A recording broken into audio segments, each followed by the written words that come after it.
जन्म को देख करके रानी घबरा जाती है और एक दासी को भेज करके राजा को अपने पास बुलाती है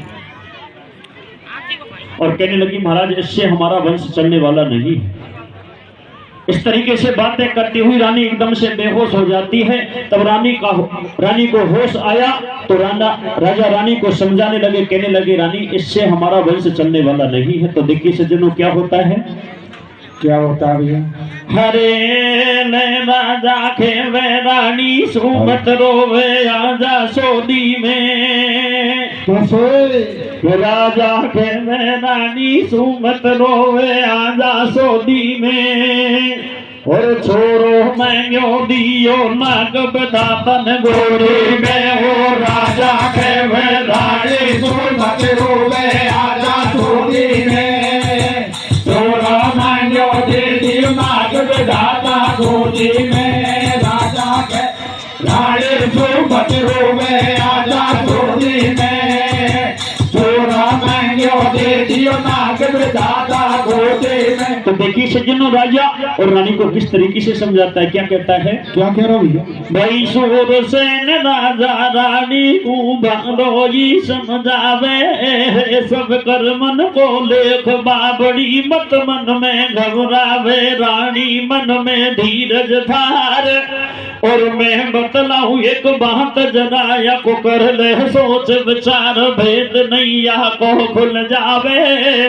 महलन में पुत्र की जगह सिर्फ ये पतो न पड़ जावे। छुपाया महलन में रानी दुनिया में रह जाए भरम बाबड़ी। सुन मारी वाणी दुआ दियो महलन भीतर नाग।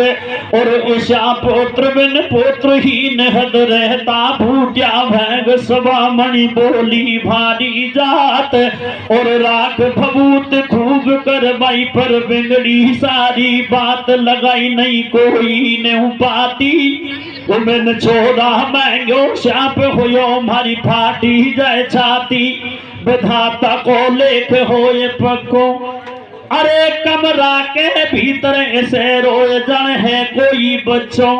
गई कमरा भीतर रानी और माँ का चरणन में ढोक नाग। जब न्यो बोलो वाणी मात मेरी बिनती बारम बार। और बढ़िया पंडित बुला कर दे मेरो नाम करन संस्कार। सोच में रानी पड़ गई है या बैल के सो बतलाए बात अचरज की हो रही है। चली रानी राजा ढंगे आई और भेलन की सब बात खोल राजा को बतलाई। सज्जनों राजा के कहने पर रानी ने उस सर्प को कमरे के अंदर बंद कर दिया और जैसे ही वहां से आई तो पीछे से बच्चे जैसी रोने की आवाज आई। रानी का हृदय भराया, वापस उसी कमरे के पास जाती है और जाकर के जैसे ही दरवाजा खोला तो सर्प ने अपनी माता को प्रणाम किया और कहने लगा, हे मैया आप जल्दी से मेरा नामकरण कराओ, मुझे विद्या से कराओ। इस बात को सुनकर के रानी आश्चर्य में पड़ जाती है, मन में विचार करती है कि ये सर्प योनि में होते हुए भी मनुष्य जैसी भाषा बोल रहा है।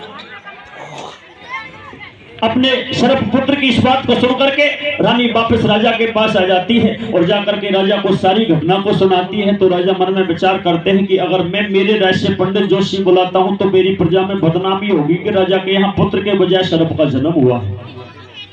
इसलिए दूसरे देश से पंडित जोशी बुला करके इनका नामकरण करा देता हूँ, उसे विद्या में निपुण करा देता हूँ। देखिए सज्जनों उसका नाम क्या रखते हैं, क्या रखते हैं? ये विद्या पढ़ा दई पंडित ने कर दिया पूरो काम। कैसे? असुर सेन के सर्प पुत्र को मारे धर नाम हो पण राजा देवे राणे जो मत रोवे आजा सोदी में। ए थोड़ा मैंगो दे दियो नाग दाता गोदी में। राजा के राणे जो मत रोवे आजा सोदी में।